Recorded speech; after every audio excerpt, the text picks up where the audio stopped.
संयुक्त राष्ट्र, world health organisation, Hamas और कई मुस्लिम देशों ने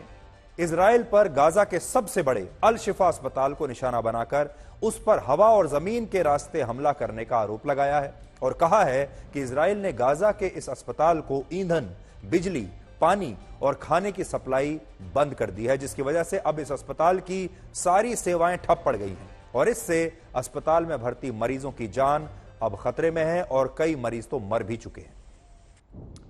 संयुक्त राष्ट्र के मुताबिक ईंधन और बिजली नहीं होने की वजह से अब तक इस अस्पताल में भर्ती 6 नवजात बच्चों समेत कुल 9 लोगों की मौत हो चुकी है और आशंका है कि अगले 12 घंटों में कुछ और नवजात बच्चों की जान भी इस संघर्ष में जा सकती है, क्योंकि अस्पताल में ना तो बिजली है और ना ही ईंधन है। गाजा के स्वास्थ्य मंत्रालय का कहना है कि इस अस्पताल में बिजली और ईंधन नहीं होने की वजह से इंक्यूबेटर बेड्स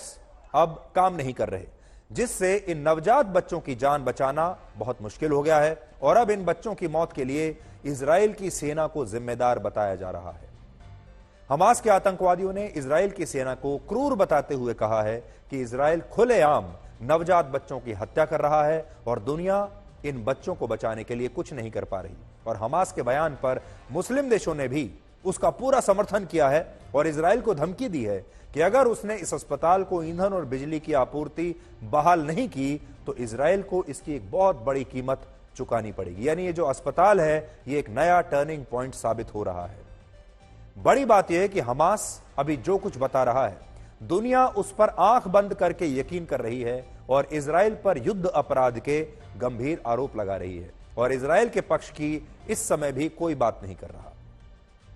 इजराइल ने यह बताया है कि दुनिया जिसे अस्पताल कह रही है वो असल में अस्पताल युद्ध से पहले हुआ करता था, अब यह अस्पताल नहीं रहा, लेकिन अब यह हमास का एक कमांड सेंटर बन चुका है जिसके नीचे यानी अस्पताल की बिल्डिंग के नीचे एक बहुत बड़ा टनल नेटवर्क है, यानी एक सुरंगों का नेटवर्क है और यह सुरंगों का नेटवर्क इतना आधुनिक है कि यहां से इजराइल पर हमास के आतंकवादी लगातार रॉकेट दाग रहे हैं। इजराइल की सेना ने यह भी आरोप लगाया है कि इस अस्पताल में मरीजों के बीच हमास के आतंकवादी आम नागरिक बनकर छिपे हुए हैं जो अस्पताल का ईंधन चुराकर उससे इजराइल पर रॉकेट दाग रहे हैं और दुनिया तब भी हमास की इस चोरी पर बिल्कुल खामोश है। इजराइल की सेना एक वीडियो जारी उन्होंने किया है जिसमें स्पष्ट रूप से यह दिख रहा है कि इजराइल के सैनिकों ने इस अस्पताल को ईंधन की आपूर्ति की थी, लेकिन बाद में अस्पताल का यह ईंधन रॉकेटों से हमले करने के लिए हमास के आतंकवादियों ने चुरा लिया और अब जब ईंधन नहीं होने की वजह से इस अस्पताल में भर्ती बच्चों की जान जा रही है तो इसके लिए इजराइल को दोषी ठहराया जा रहा है। इजराइल यह सबूत देने के लिए भी तैयार है कि हमने ईंधन भेजा है, लेकिन गाजा के में जो आतंकवादी हैं, हमास के जो आतंकवादी हैं, वो इस ईंधन को अस्पताल तक पहुंचने नहीं दे रहे। इजराइल ने गाजा सिटी के अस्पताल के 2 और वीडियो जारी किए हैं, जिनमें एक वीडियो में अस्पताल परिसर के पास नीचे बनी सुरंग का एक रास्ता दिखाई दे रहा है। यह देखिए कि वो वीडियो इस समय आपकी स्क्रीन पर है और दूसरा वीडियो ग्राफिक एनिमेशन से तैयार किया गया है जिसमें इजराइल ने यह बताने की कोशिश की है कि इस अस्पताल के नीचे जो सुरंगें बनी हुई हैं उन्हीं में हमास का कितना बड़ा कमांड सेंटर है। यह तस्वीरें भी आप देखिए। यह एक एनिमेशन फिल्म है जो इजराइल ने रिलीज की है और इसमें यह बताया गया है कि यह जो बिल्डिंग है यह असल में ऊपर से तो अस्पताल दिखती है, लेकिन अस्पताल के नीचे हमास के आतंकवादियों का पूरा की पूरा एक अड्डा है, कमांड सेंटर है और ये आतंकवादी जानबूझकर इस अस्पताल को एक शील्ड की तरह इस्तेमाल कर रहे हैं। अब इजराइल की सेना के पास 2 विकल्प हैं। एक ये कि वो ये समझकर कि ये अस्पताल है, यहां पर हमला ना करे। अगर हमला ना करे तो सारे के सारे आतंकवादी बच जाएंगे और वो यहीं से इजराइल पर हमला करना जारी रखेंगे। और अगर इजराइल की सेना यहां हमला करती है तो पूरी दुनिया में यह कहकर बदनामी होगी कि अस्पताल पर हमला किया, छोटे छोटे बच्चों की जान ले ली और बेकसूर मरीजों की भी जान ले ली, जबकि इन बच्चों की जान बचाने की असली जो जिम्मेदारी है वो हमास के आतंकवादियों की है। अगर वो वाकई ये चाहते कि ये बच्चे बच जाएं, ये मरीज बच जाएं, तो उन्हें इस अस्पताल को तुरंत खाली कर देना चाहिए था, यहां से अपने आतंकवादियों को हटा लेना चाहिए था और जो ईंधन आ रहा है, कुछ भी करके, चाहे वो अपने रॉकेट के हमले रोक दें, इस लड़ाई को थोड़ी दिन के लिए रोक दें, लेकिन इस ईंधन से, इस बिजली से उन्हें कम से कम अपने देश के बच्चों को बचाना चाहिए था। लेकिन वहां भी जैसे पूरी दुनिया इजराइल से यह अपील कर रही है कि आप सीज फायर कीजिए, बच्चों को मत मारिए, थोड़े दिन के लिए इस युद्ध को रोक दीजिए, लेकिन हमास के आतंकवादियों से कोई अपील नहीं कर रहा कि वो भी अपने हमले रोक दें, वो भी सीज फायर करें और कम से कम अस्पतालों को एक ढाल की तरह इस्तेमाल ना करें। इसके अलावा इस अस्पताल के अंदर और बाहर की जो तस्वीरें आई हैं, उनमें भी साफ तौर पर यह नजर आ रहा है कि इस अस्पताल का इस्तेमाल अभी एक शिविर के तौर पर हो रहा है, जहां हजारों लोगों ने शरण ली हुई है। खुद गाजा के स्वास्थ्य मंत्रालय ने बताया है कि इस अस्पताल में अभी जो 2300 लोग मौजूद हैं, उनमें मरीजों की संख्या 600 के आसपास ही है और बाकी के लोग शरणार्थी के तौर पर यहां रह रहे हैं। और इजराइल भी यही बात कह रहा है। इजराइल की सेना ने यह सवाल पूछा है कि इस अस्पताल को भेजा जाने वाला ईंधन अगर हमास के आतंकवादी उस पर ही रॉकेट दागने के लिए इस्तेमाल करते हैं और अस्पताल के नीचे बनी सुरंगों से हमास इजराइल के खिलाफ जंग लड़ता है, तो फिर इजराइल को किस आधार पर इस अस्पताल को बिजली और ईंधन की सप्लाई जारी रखनी चाहिए, क्यों करनी चाहिए? तो इजराइल का सवाल यह है कि उस ईंधन का इस्तेमाल करके ये आतंकवादी हमारे ऊपर ही दोबारा से हमला करेंगे, तो फिर हम ये ईंधन वहां क्यों पहुंचाएं? असल में यहां सवाल हमास के आतंकवादियों से पूछा जाना चाहिए था कि उसने गाजा के सबसे बड़े अस्पताल को एक आतंकवादी अड्डा क्यों बनाया और अस्पताल के लिए भेजे गए ईंधन को उसने अस्पताल तक क्यों पहुंचने नहीं दिया और उसकी चोरी क्यों की। लेकिन अभी हमास से इस पर कोई सवाल नहीं पूछ रहा और इजराइल पर ही यह पूरा दबाव बनाया जा रहा है कि वो इतना बेरहम कैसे हो सकता है कि उसका दिल छोटे छोटे की बच्चों की मौत से भी विचलित नहीं हो रहा। यहां बड़ी बात यह है कि जब दुनिया इस अस्पताल में मारे जा रहे बच्चों के लिए इजराइल को दोषी मान रही है, पूरी दुनिया में प्रोटेस्ट हो रहे हैं, तब इजराइल की सेना ने कुछ सैटेलाइट तस्वीरें जारी करके दुनिया को यह बताने की कोशिश की है कि इस अस्पताल के नीचे कई खतरनाक सुरंगें हैं और इन सुरंगों से ही हमास इजराइल पर लगातार हमले कर रहा है। इजराइल की सेना ने कहा है कि वो गाजा के इस अस्पताल में भर्ती बच्चों को दूसरे अस्पताल में शिफ्ट कराने के लिए भी तैयार है, लेकिन आपको जानकर हैरानी होगी कि इस अस्पताल के डॉक्टरों ने पहले इन बच्चों को दूसरी जगह शिफ्ट करने से भी मना कर दिया था। लेकिन जब इस फैसले को लेकर सवाल उठे और कहा गया कि यह अस्पताल संकट के बावजूद बच्चों को यहां से शिफ्ट न करके क्या हमास के आतंकवादियों को क्या यह अस्पताल बचाने की कोशिश कर रहा है, तब इस अस्पताल के डॉक्टरों ने कहा कि वो इन बच्चों को इजिप्ट के अस्पताल में शिफ्ट करवाना चाहते हैं। गाजा के दूसरे सबसे बड़े अस्पताल अल कुदस में भी इसी तरह की स्थिति है, जहां ईंधन और बिजली न होने की वजह से अस्पताल की सभी सेवाएं अब लगभग ठप पड़ चुकी हैं और गाजा के स्वास्थ्य मंत्रालय और संयुक्त राष्ट्र का कहना है कि इजराइल इस अस्पताल पर भी हमले कर रहा है। लेकिन इजराइल की सेना का आरोप है कि यह अस्पताल भी हमास के आतंकवादियों का अड्डा बना हुआ है और आज ही इजराइल ने इस अस्पताल के बाहर हमास के आतंकवादियों को मार गिराया है। इजराइल ने पूरी दुनिया को यह वीडियो दिखाते हुए पूछा है कि अगर इस अस्पताल में वाकई अस्पताल का ही काम हो रहा है, यानी ये जो अल कुदस नाम का अस्पताल है, अगर यह वाकई अस्पताल है, तो फिर हमास के आतंकवादी ग्रेनेड लॉन्चर के साथ इस अस्पताल में क्या कर रहे थे।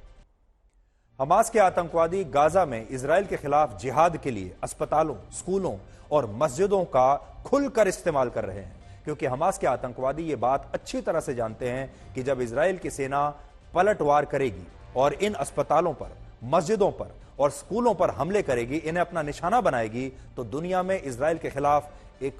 नैरेटिव तैयार होगा और हर कोई यही बात करेगा कि इजराइल बहुत क्रूर हो चुका है और वो अस्पतालों और मस्जिदों को भी अब छोड़ नहीं रहा, छोटे छोटे बच्चों की जान ले रहा है। जबकि सच्चाई यह है कि ये अस्पताल और मस्जिदें अब हमास के आतंकवादी अपनी जिहाद के लिए इस्तेमाल कर रहे हैं। इसलिए वहां पर अगर आप देखेंगे तो दो रास्ते जाते हैं, एक रास्ता जिंदगी की तरफ जाता है और दूसरा रास्ता जिहाद की तरफ जाता है। और हमास के आतंकवादियों ने जिंदगी का रास्ता छोड़कर जिहाद के रास्ते पर चलने का फैसला किया है और इस रास्ते के बीच में जो कोई भी आता है वो उसे नष्ट करते जा रहे हैं। अगर इजराइल से ईंधन आता है, इजराइल से कोई और मदद आती है, किसी और देश से कहीं से भी कोई मदद आती है, तो यह आतंकवादी उसे गाजा के नागरिकों तक पहुंचने नहीं दे रहे, बल्कि अपने लिए इस्तेमाल कर रहे हैं, लड़ाई के लिए इस्तेमाल कर रहे हैं, जिंदगी बचाने के लिए नहीं कर रहे हैं। और देखिए, जब भी दुनिया में कोई बड़ा युद्ध होता है तो उसके दो नैरेटिव पूरी दुनिया में सामने आते हैं। जैसे आपको याद होगा, जब रशिया और यूक्रेन के बीच युद्ध हुआ था तब भी दो नैरेटिव सामने आते थे, और अब जब इजराइल और हमास के बीच ये युद्ध चल रहा है, अब शुरुआत में तो इजराइल को एक विक्टिम की तरह पेश किया गया और इजराइल विक्टिम था भी, लेकिन अब धीरे धीरे ये नैरेटिव बदल रहा है। अब धीरे धीरे अगर आप देखेंगे तो गाजा की तस्वीरें ज्यादा आती हैं और इजराइल की तस्वीरें कम आती हैं। गाजा के बच्चों की बातें ज्यादा हो रही हैं और इजराइल के जो बच्चे आज भी हमास के आतंकवादियों के कब्जे में हैं, उन बच्चों की बातें नहीं हो रही हैं। आप धीरे धीरे इस बात को नोट करिए और एक खास तरह का नैरेटिव इजराइल के खिलाफ तैयार करने की कोशिश की जा रही है।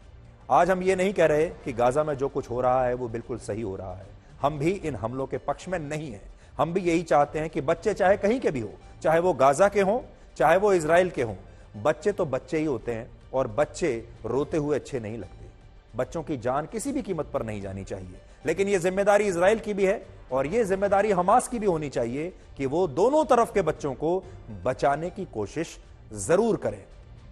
तो इसलिए आज हमने आपको ये एक नई कहानी आपके सामने रखी है कि कैसे अब अस्पतालों को इस्तेमाल किया जा रहा है, स्कूल के बच्चों को इस्तेमाल किया जा रहा है, स्कूलों को, मस्जिदों को इस्तेमाल किया जा रहा है और पूरी दुनिया बिना डिटेल में जाए अपनी राय बना रही है। अब हम आपको गाजा के एक ऐसे जोकर की कहानी दिखाएंगे जो अपने आंसुओं को पीकर गाजा के बच्चों को युद्ध के बीच हंसाने के लिए नुक्कड़ नाटक कर रहा है। और इस जोकर का नाम है अला मिकदाद, जिसका घर इजराइल के हवाई हमलों में पूरी तरह नष्ट हो गया और इसने अपने परिवार के कुछ लोगों को भी इस युद्ध में खो दिया है। इसके परिवार के कई लोग मारे गए हैं और अब ये जोकर उत्तरी गाजा से दक्षिणी गाजा की तरफ जा रहा है ताकि इसकी और इसके बच्चों की जान बच सके। लेकिन इस सफर में जहां भी इस व्यक्ति को बच्चे दिखाई देते हैं, वहां ये अपने दुखों को भूलकर उन बच्चों को हंसाने के लिए एक जोकर बन जाता है और कहता है कि वो जोकर बनकर लोगों को हंसाते हुए ही अगर मर भी गया तो ये उसका एक सौभाग्य होगा। देखिए, हर इंसान की एक अलग फितरत होती है। इंसान जब दुख में होता है, इंसान अपने परिवार को खो देता है या अत्याचार का शिकार होता है, तो कई इंसान ऐसे होते हैं, कई लोग ऐसे होते हैं जो बदला लेना चाहते हैं, जो खुद आतंकवादी बन जाते हैं बदला लेने के लिए। लेकिन सब ऐसे नहीं होते। यह व्यक्ति भी ऐसा है जो बहुत दुख का मारा हुआ है, इसने भी अपने परिवार को खो दिया है, लेकिन यह आतंकवादी नहीं बना। उसके बावजूद यह बदला नहीं लेना चाहता, बल्कि गाजा में जो बच्चे आज इस युद्ध के दौरान परेशान हैं, जिन्होंने अपने परिवारों को खो दिया है, दुख के इस साए में ये बच्चे जी रहे हैं और ये नहीं जानते कि इनमें से कल कितने बच्चे बचेंगे। ऐसे वक्त में इन बच्चों को ये हंसाने की कोशिश कर रहा है। कहते हैं कि दुनिया का सबसे मुश्किल काम है त्रासदियों से गुजरते हुए दुनिया को हंसाना। एक व्यक्ति जो अपने दुख के दौर से गुजर रहा है, उस व्यक्ति के चेहरे पर मुस्कुराहट लाना, और यह मुश्किल काम एक जोकर ही कर सकता है। बहुत कम लोग जानते हैं कि अपनी कॉमेडी से पूरी दुनिया को हंसाने वाले मशहूर कॉमेडियन चार्ली चैपलिन की निजी जिंदगी भी बहुत दुखों से भरी हुई थी। चार्ली चैपलिन के पिता को शराब के नशे की इतनी ज्यादा लत थी कि इसकी वजह से चार्ली चैपलिन ने अपने पिता को सिर्फ 12 वर्ष की उम्र में ही खो दिया था। इसके अलावा चार्ली चैपलिन का बचपन काफी गरीबी में बीता। उनकी मां भी एक समय के बाद मानसिक रूप से बहुत बीमार हो गई थी, जिसके बाद चार्ली चैपलिन को अपनी मां के साथ कुछ समय के लिए पागल खाने में भी रहना पड़ा। और चार्ली चैपलिन की 4 शादियां हुई, उनके 11 बच्चे थे, लेकिन फिर भी जिंदगी भर वो कभी भी परिवार का सुख नहीं ले पाए, जिंदगी भर अकेले ही रहे। और बड़ी बात यह है कि चार्ली चैपलिन को मौत के बाद भी इन दुखों से आजादी नहीं मिली। बहुत कम लोग जानते हैं कि मृत्यु के बाद कुछ लोगों ने कब्रिस्तान से उनके शव को भी उनकी कब्र से चुरा लिया था। एक बार चार्ली चैपलिन ने कहा था कि जिंदगी करीब से देखने पर त्रासदी नजर आती है, लेकिन दूर से देखेंगे तो वो एक कॉमेडी जैसी दिखती है। और यही कहानी गाजा में जोकर बनने वाले इस व्यक्ति की भी है। इसलिए आज इस व्यक्ति को कम से कम हम एक सलाम तो जरूर कर सकते हैं।